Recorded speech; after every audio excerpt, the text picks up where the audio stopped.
Hello, Aries, Sun, Moon, Rising, and Venus signs. Kamusta kayo? Sana po nasa mabuti kayong kalagayan.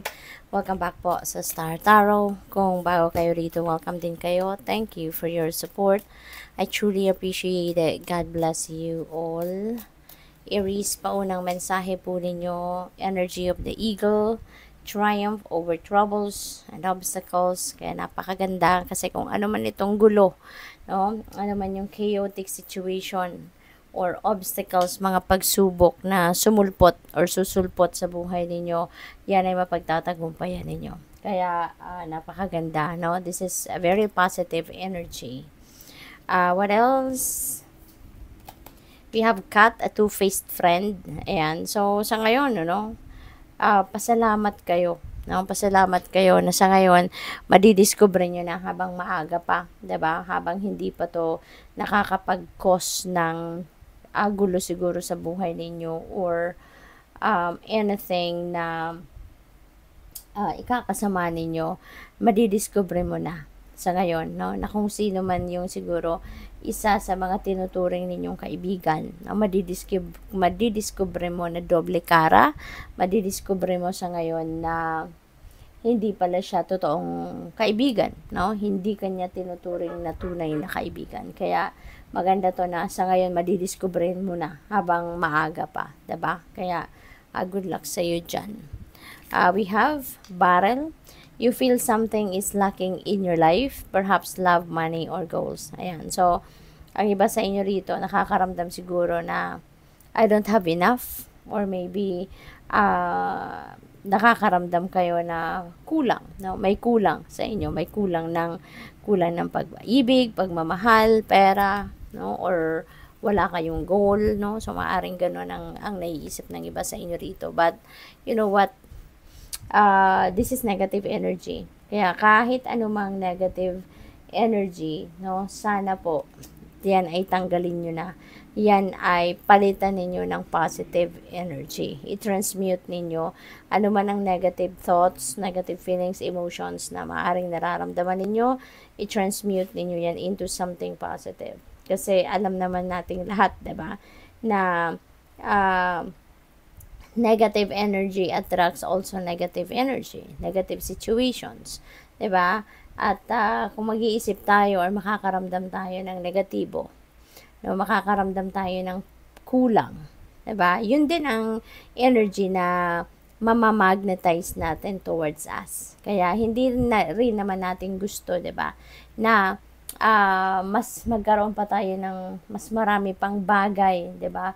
Or parte ng buhay natin na magkakaroon tayo ng kulang or as in wala, 'di ba? Mas gustuhin natin na maging abundant tayo, maging prosperous tayo, 'di ba? Maging masagana tayo, 'di ba? Maging masaya tayo.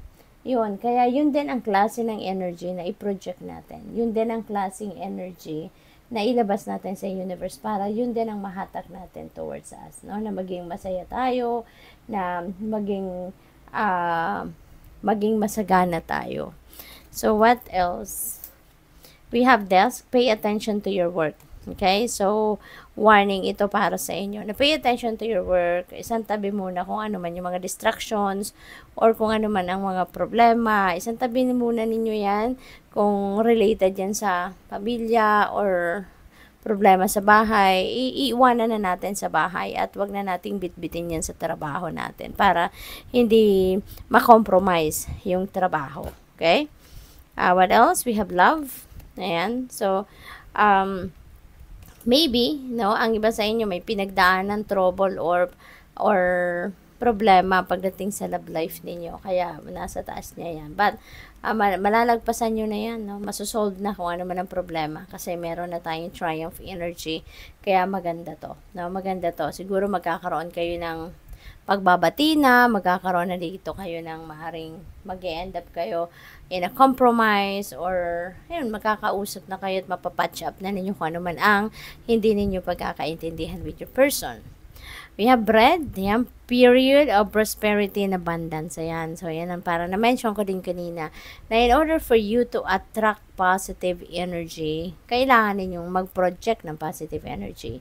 Kaya ito, yung period of prosperity and abundance is in your horizon, pero no, maaring masabotage ninyo ito if you are going to keep on feeling like this, no? Feeling lack. Kung ito yung paiiralin ninyo, ito yung mararamdaman ninyo lagi, ito yung iisipin ninyo lagi, syempre hindi kayo pwedeng mag-expect na merong prosperity and abundance na dadating. But instead, if you are going to dwell on this barrel energy, mas marami pang ganito ang dadating sa buhay ninyo instead of prosperity and abundance. Kaya para hindi ito masabotage, para hindi ito mawala, no, sa inyong horizon, ito ang dapat ninyong tanggalin. Ito yung dapat na i-transmute ninyo into something positive para mag-attract kayo ng positive energy katulad nito. Okay? Na magkaroon talaga kayo ng kasaganaan. Okay? So, what else? We have Lily, spiritual love. Ayan. So, maybe, sa ngayon, ano, since we also have love energy dito, maybe you are really going to spread love sa ngayon. You're going to be oozing with love.